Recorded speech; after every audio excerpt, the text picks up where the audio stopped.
Hello, Joe. How are you? Christine Lagarde, the head of the International Monetary Fund, here with her new friend, Joe Hockey. This year's chairman of the G20 leading economies expressed the group's frustration that IMF reforms agreed in 2010 were being blocked by the American Congress. The failure to finalise this issue diminishes America's global standing instead of enhancing it. As a close friend of the United States, we will always call it as we see it from Australia.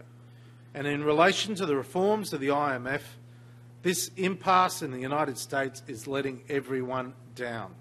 Some say the IMF should consider breaking free from the US, its largest shareholder, a suggestion Christine Lagarde greeted with caution at the start of the fund's spring meeting. And I don't think that our institution should move to Plan B until we have full certainty and massive disappointment that Plan A is definitely dead. I'm not prepared to declare that at this point. Inside here, they support reforms that would increase the voting power of emerging markets and boost the resources of the IMF.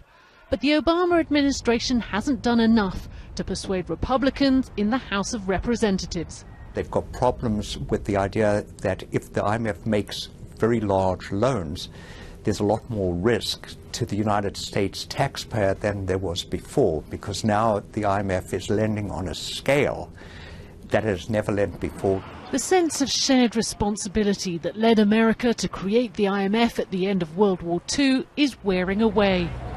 Few politicians in Washington seem troubled by America's failure to live up to its promises. But it's not just the IMF that stands to lose.